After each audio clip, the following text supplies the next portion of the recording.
Después de que los doctores nos hablen sobre las finalidades, tenemos un apartado importantísimo que va a hablar sobre la rehabilitación. Y la rehabilitación no solamente es moverse y hacer algo de ejercicio, también es la mente y la conciencia social que implica esta enfermedad.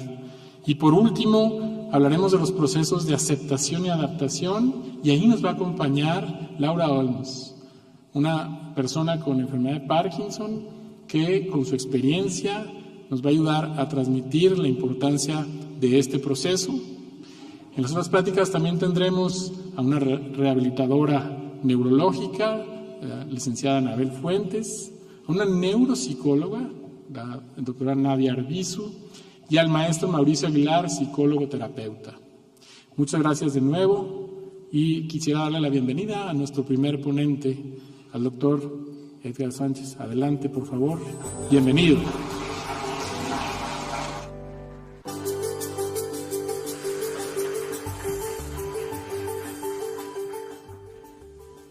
¿Qué tal? Buenas tardes. Me presento nuevamente. Mi nombre es Edgar Sánchez, neurólogo clínico y con especialidad en enfermedad de Parkinson y otros trastornos de movimiento.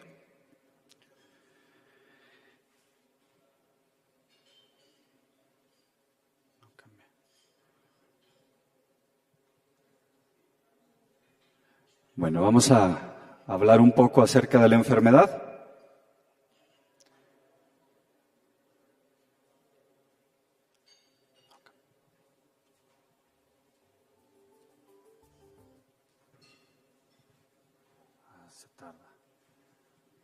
Ok, vamos a entrar al tema de enfermedad de Parkinson. A manera de introducción es importante hacer la mención de que esta enfermedad fue descrita por primera vez en 1817 por el doctor James Parkinson. Previo a esto, ya había otros escritos acerca de esta enfermedad. Sin embargo, no fue hasta que el doctor James Parkinson fue donde publicó el ensayo de una parálisis agitante, ¿no? Si describimos una línea de tiempo, vemos que hay otros registros de esta enfermedad. Sin embargo, en el año de 1817 es cuando les comento que fue cuando se describió por primera vez esta enfermedad. Posteriormente, en el año de 1872, el doctor James Martin Charcot, fue el que dio como tal el nombre de enfermedad de Parkinson. Él mencionaba que esta enfermedad no presentaba debilidad como tal y por eso le dio el nombre como tal de enfermedad de Parkinson. Posteriormente, en el año de 1899, hubo el correlato anatómico de un daño a la sustancia nigra. Para el año de 1912 se observaron las inclusiones intraneuronales y esto fue descrito por Frederick Lewy. Posteriormente, en el año de 1919, se observó la localización de estas estructuras y se le dio el nombre de cuerpos de Levy. Posteriormente, en el año de 1960, se observó que había una deficiencia de dopamina en el cuerpo estriado. Y posteriormente, en el año de 1987, fue donde se realizó la estimulación cerebral profunda por primera vez. Y finalmente, en 1997, se observó el gen SNSA, que está relacionado a una forma genética de la enfermedad de Parkinson.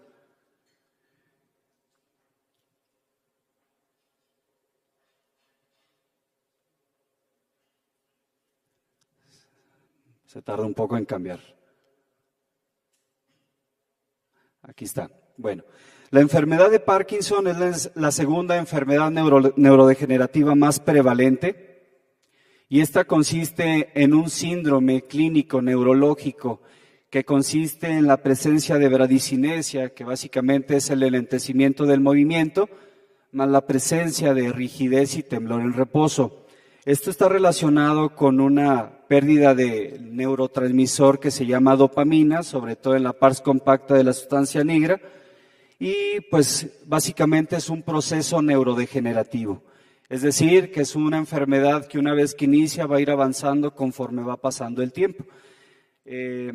Vamos a comenzar. Como parte del conocimiento de esta enfermedad, es importante también saber acerca de la epidemiología.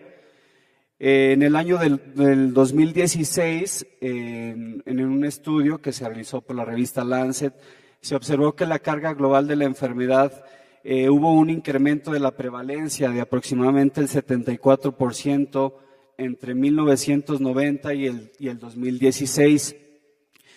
Esta enfermedad es más prevalente en el adulto mayor, o es un proceso neurodegenerativo y como tal va relacionado con el proceso del envejecimiento.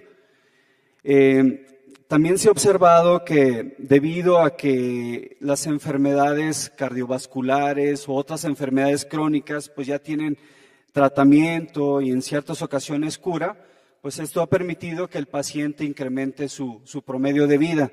Y es por eso que estos pacientes son más en riesgo de desarrollar este tipo de enfermedades neurodegenerativas.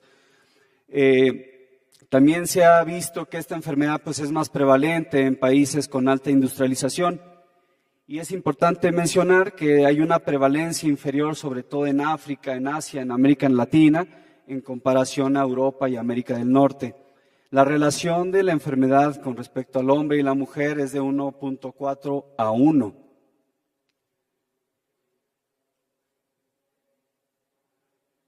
¿Cuáles son los determinantes de la enfermedad? En este esquema nos proporciona una línea de tiempo, digamos, de un determinado paciente, desde su nacimiento hasta pues, la longevidad, ¿no? Como pueden ver, desde un principio hay ciertos factores intrínsecos al paciente y pues son ciertos factores o genes causantes y genes de riesgo. Durante la vida del paciente puede estar expuesto a ciertas neurotoxinas y pues de eso pues, puede fomentar el desarrollo de la enfermedad. Y si no es cuando está a una edad un poquito más avanzada, aproximadamente a partir de los 60, 70 años, cuando se empieza a aprender el proceso de neurodegeneración. Eso como tal serían factores de riesgo. Como factores protectores se menciona, por ejemplo, la actividad física, otras actividades de neuroprotección.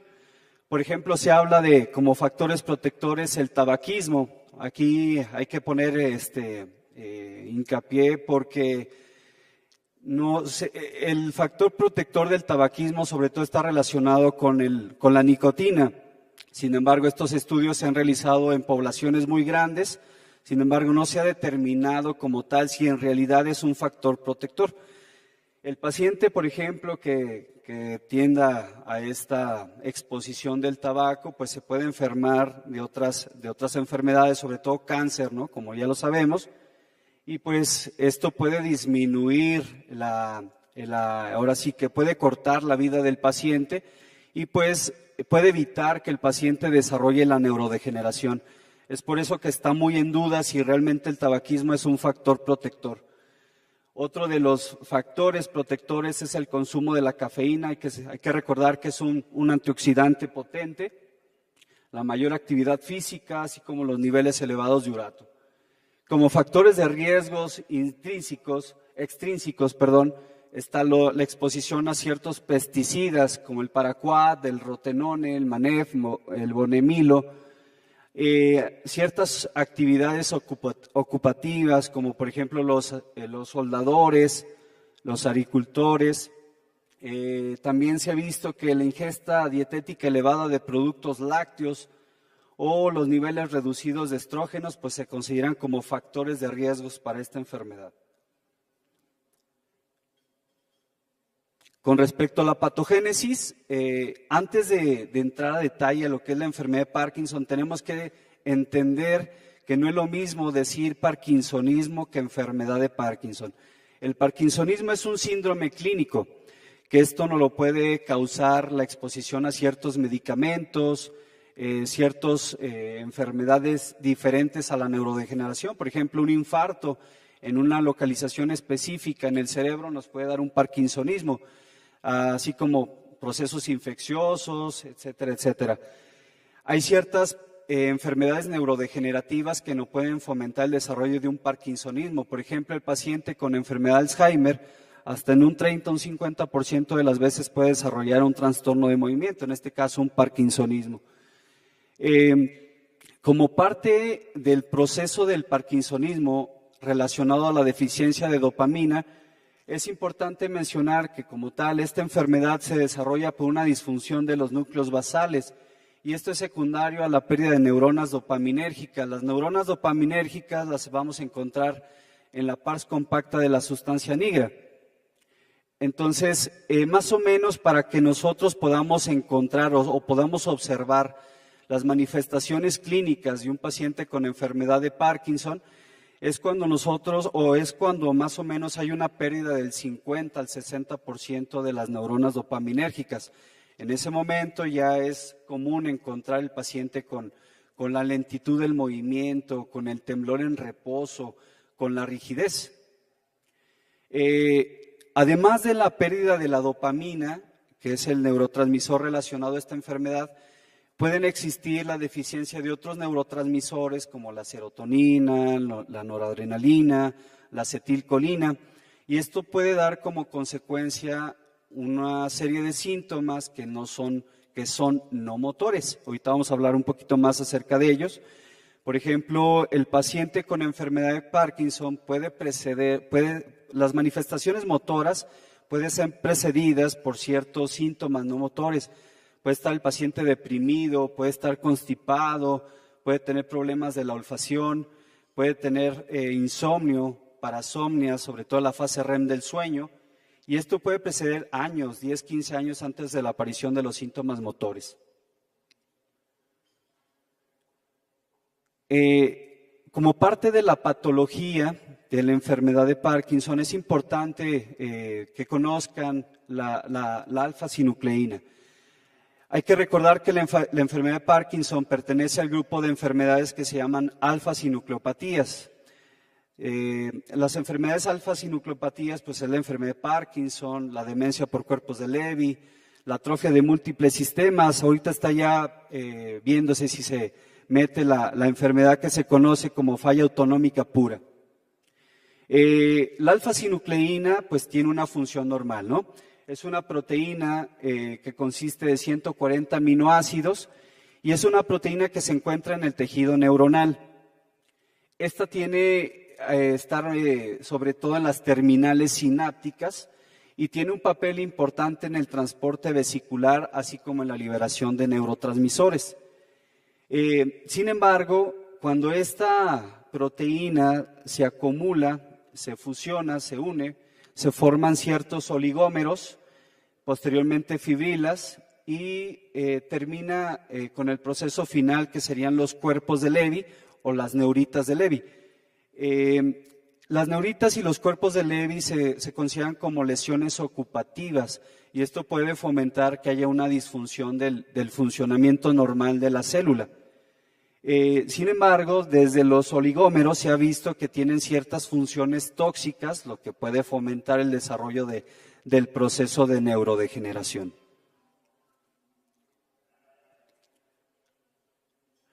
Es importante también mencionar que hoy en día ya se considera que la enfermedad puede evolucionar desde dos sitios. Se habla desde un inicio corporal o un inicio cerebral. Por ejemplo, se ha visto que las neuronas que se encargan del control del movimiento de los intestinos pueden desarrollar esta patología, esta acumulación de la alfa-sinucleína. Tenemos nosotros un nervio muy largo que va desde el cerebro hasta las vísceras torácicas y gastrointestinales, que es el nervio vago. Entonces, teóricamente, esta alfa-sinucleína tiende a propagarse, a diseminarse. Entonces, esta tiende a viajar de forma ascendente y, como tal, antes de la aparición de los síntomas motores, la rigidez, el temblor, la lentitud del movimiento, pueden aparecer síntomas muy importantes. Por ejemplo, les mencionaba la constipación o una parasomnia, que muy seguramente todos la hemos visto en nuestros pacientes, en nuestros familiares, Es el trastorno de la conducta de la fase REM del sueño, en el que básicamente el paciente, sobre todo en la madrugada, está con sueños muy vívidos, ¿no? Está peleando, está soltando golpes, patadas, gritando, discutiendo. Generalmente son sueños de un contenido negativo. Entonces, digamos que esa sería la forma de un body first. Pero también tenemos la presentación de que la patología inicia en el cerebro. Lo más típico que nosotros podemos encontrar pues es la presentación con un inicio a nivel intestinal, ¿no?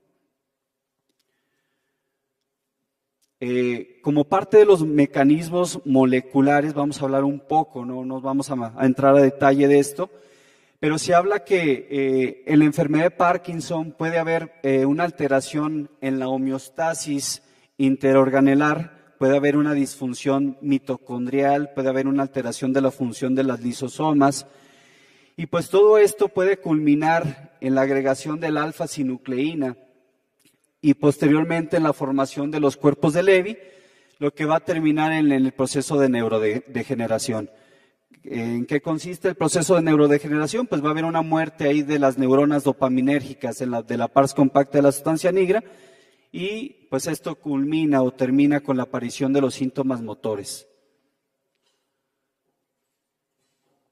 Como parte de la genética hay que recordar que más o menos del 5 a 10% de las formas de la enfermedad de Parkinson tiene una forma de herencia, una herencia genética. Hoy en día ya se conocen varias mutaciones en ciertos genes que están relacionados sobre todo a la presencia de esta enfermedad. Tenemos formas de enfermedad autosómicas dominantes, es decir, que el 50% de la herencia del paciente pues va a presentar la enfermedad, o tenemos formas autosómicas recesivas en el que la gran parte de los casos hay un antecedente de consanguinidad. De las formas autosómicas dominantes, tenemos la mutación en el gen LRRK2, también conocido como gen dardarina, tenemos la mutación en el gen SNCA y tenemos la mutación en el gen BPS35. De las formas autosómicas recesivas, que son digamos mutaciones que nos ocasionan enfermedad de Parkinson de inicio temprano. Inicio temprano es cuando aquel paciente tiene menos de 50 años. Tenemos en la mutación más común, que es el gen Parkina, tenemos el PINK1 y el DJ1. Y por último, tenemos este gen, el gen GBA, que está relacionado a la enfermedad de Gaucher, que es más que nada gen causal, es un gen de riesgo. Entonces, estos pacientes se caracterizan sobre todo porque tienen bastantes manifestaciones cognitivas, es decir, pueden desarrollar una demencia en enfermedad de Parkinson.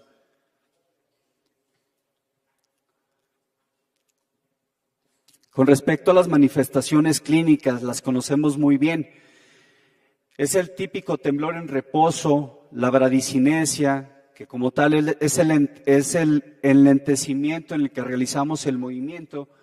Hay la rigidez, que hay que recordar, la rigidez es un incremento del tono de la articulación en todo el rango de movimiento.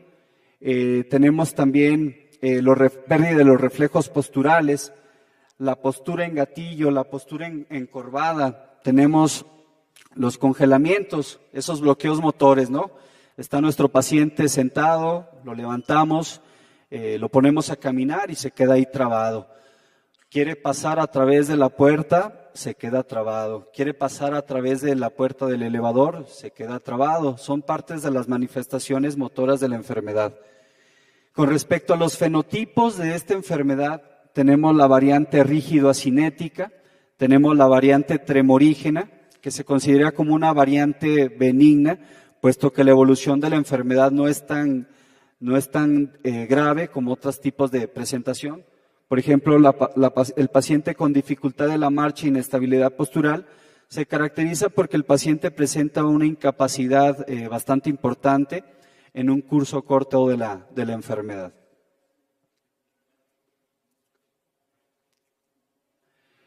Para hablar de la bradicinesia, vamos a hablar un poco acerca de ella. La bradicinesia como tal es un enlentecimiento del movimiento. Sin embargo, hay otro término que es la hipocinesia, que básicamente es una disminución en la amplitud del movimiento. Y tenemos la cinesia, que básicamente nos traduce en un retraso en el inicio del movimiento. Y tenemos algo que es, digamos, que no patognomónico, es característico de la enfermedad de Parkinson, a diferencia de otros parkinsonismos atípicos, que es el efecto secuencia. Por ejemplo, nosotros ponemos a revisar a nuestro paciente, ponemos a que abre y cierre las manos, y por ejemplo, vemos que con el movimiento repetitivo va disminuyendo la velocidad del movimiento y la amplitud. Eso se le llama efecto secuencia y puede ser algo característico de la enfermedad de Parkinson, a diferencia de otros parkinsonismos atípicos. Con respecto a los parkinsonismos atípicos, es importante que conozcan que existe la parálisis supranuclear progresiva, tenemos el síndrome corticobasal, que puede ser secundaria a muchos procesos de enfermedad, tenemos la atrofia de múltiples sistemas, que como ya lo habíamos mencionado, es otra enfermedad que pertenece al grupo de las alfa-sinucleopatías. Otro de los síntomas, un síntoma muy característico, ¿no? El paciente llega temblando en el consultorio sin saber que sea enfermedad de Parkinson, pero todavía todos en la mente tenemos que es enfermedad de Parkinson. Hay muchos tipos de enfermedades que nos ocasionan temblor, entonces no todo es enfermedad de Parkinson. El temblor en la enfermedad de Parkinson es un temblor en reposo, no siempre, pero lo más común es que inicie con un temblor en reposo. Es un temblor que tiene una frecuencia de aproximadamente de 4 a 6 Hz. Puede ocurrir tanto en la parte proximal como distal de la extremidad. Es el típico temblor en cuentamonedas. Muy seguramente ya todos lo hemos visto.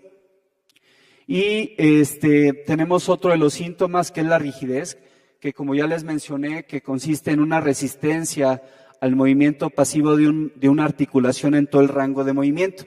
Tenemos dos formas de presentación, que es la forma en caño de plomo o tubo de plomo, o el fenómeno de rueda dentada, que nosotros estamos ahora sí que moviendo la articulación del paciente y parece que se sintiera como un tipo de engranaje. Y esto ocurre porque está la sobreposición de la rigidez con el temblor en reposo. Entonces, como tal, nos da esa manifestación como de un engranaje, ¿no? Tenemos la distonía. Si bien la distonía no forma parte de los síntomas, los signos de la enfermedad, es importante saber que esta manifestación puede estar presente hasta en el 30% de los pacientes. Incluso puede preceder la aparición de otras manifestaciones de la enfermedad, sobre todo, por ejemplo, en las formas genéticas. Tenemos la forma autosómica recesiva asociada al gen Parkina, y este paciente típicamente con esta mutación pues tiende a presentar manifestaciones de distonía. La distonía hay que recordar que es la cocontracción de músculos agonistas y antagonistas. Digamos que es una postura muscular que difícilmente el paciente pues va a movilizar. Otras de las veces la distonía puede formar parte de las discinesias inducidas por la levodopa, ¿no? O puede formar parte de las manifestaciones del OFF. Hay que recordar que las discinesias inducidas por levodopa es que cuando está haciendo el pico de máximo efecto de la levodopa, pues el paciente está ahí con el movimiento de retorcimiento, ¿no? Ahí serpentiginoso.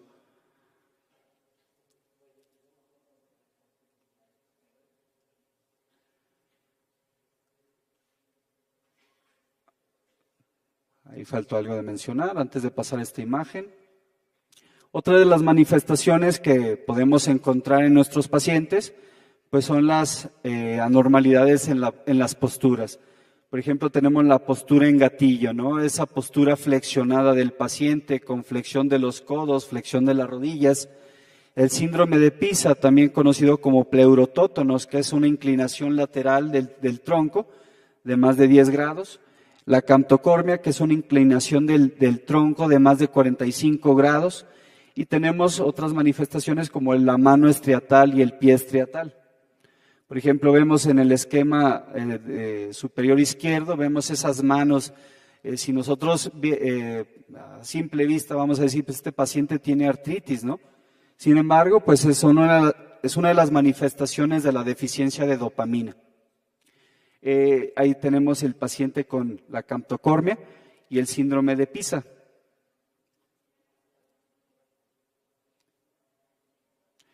Los síntomas no motores desde hace algunos años han adquirido mucha importancia, ya que estos pueden afectar bastante la calidad de vida del paciente. Tenemos una gran variedad de síntomas no motores, desde el problema de la olfacción, tenemos también la presencia del ortostatismo, en el que el paciente está acostado, está de pie, se levanta y siente que se va a desvanecer. Y eso ocurre debido a una caída de la presión arterial. También pueden ocurrir manifestaciones neuropsiquiátricas, ¿no? La depresión, la ansiedad, las alucinaciones, las ideas delirantes. Estas manifestaciones forman parte de la enfermedad, sin embargo, hay ciertos medicamentos que nos pueden fomentar el desarrollo de estas manifestaciones. Por ejemplo, los agonistas dopaminérgicos, ¿no? El pramipexol, ropirinol, la rotigotina, la amantadina, los fármacos anticolinérgicos como viperideno, trioxifenidilo, son fármacos que por lo general hoy en día pues ya están más en desuso. Ahorita se va a comentar un poquito más acerca de esto. Tenemos también otros los síntomas no motores como el insomnio, ya hablamos de la parasomnia del sueño REM. Tenemos que puede el paciente tener visión doble, sudoración excesiva, puede tener también edema de miembros pélvicos. Entonces, en fin, hay muchas manifestaciones no motoras que nos pueden dar o nos pueden afectar bastante la calidad de vida del paciente. Con respecto al diagnóstico, desde el año de 1992 se establecieron los criterios del Banco de Cerebros del Reino Unido. Posteriormente, en el año de 1999 se establecieron los criterios diagnósticos de HELP. Y finalmente, en el 2015, se establecieron los criterios de la Sociedad Internacional de Trastornos de Movimiento, que estos básicamente son los que usamos hoy en día, que hay más clasificaciones, incluso se habla de la clasificación biológica, ¿no? Pero en nuestro medio, pues desgraciadamente todavía tenemos que usar mucho la clínica debido a la carencia de los estudios que ya se realizan en países de primer mundo para hacer este tipo de clasificaciones. Como tal, los criterios del 2015 nos habla de que primero y antes que nada el paciente tiene que cumplir con el síndrome clínico de parkinsonismo, ¿no? Que es el enlentecimiento del movimiento, que es la bradicinesia, más la presencia de ya sea rigidez o temblor en reposo. Y con esto nosotros podemos establecer dos niveles de certeza clínica, el paciente con enfermedad clínicamente establecida y el paciente con enfermedad de Parkinson clínicamente probable. Se habla de unos criterios de apoyo. Por ejemplo, el paciente que tiene una respuesta exquisita a la levodopa, eso nos hace pensar de que va para una enfermedad de Parkinson. El paciente que presente las discinesias inducidas por la levodopa, esos movimientos coreiformes, el temblor que sobre todo sea bastante asimétrico y la pérdida de la olfacción y una denervación simpática en la gammagrafía con metayodo benzilguanidina.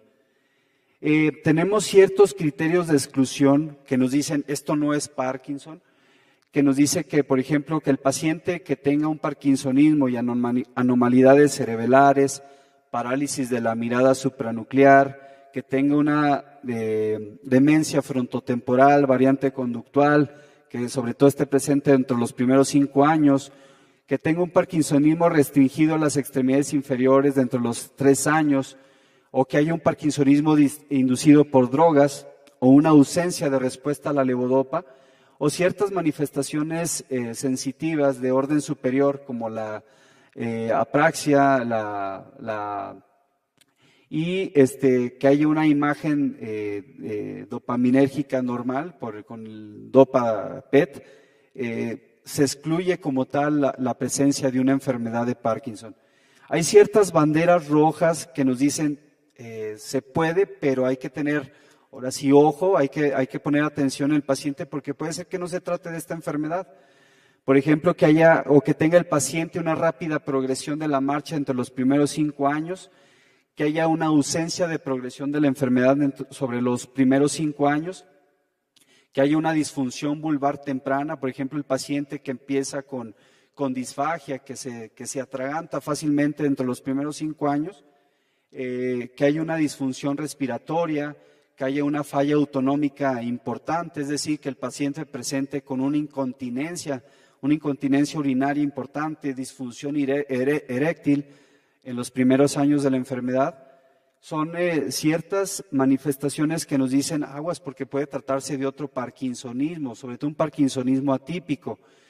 Por ejemplo, el paciente con parálisis de la mirada, sobre todo ascendente, nos habla más de un parkinsonismo atípico como es la parálisis supranuclear progresiva. El paciente que presenta manifestaciones autonómicas importantes, que tenga disfunción eréctil, que presente incontinencia urinaria muy importante, aunado a un parkinsonismo, nos puede señalar que puede tratarse de una atrofia de múltiples sistemas. Y sobre todo esto nos lo orienta a aquel paciente que presenta con ese parkinsonismo que presenta nula o muy poca respuesta a la levodopa. Esto nos orienta de que pues no se trata de una enfermedad de Parkinson.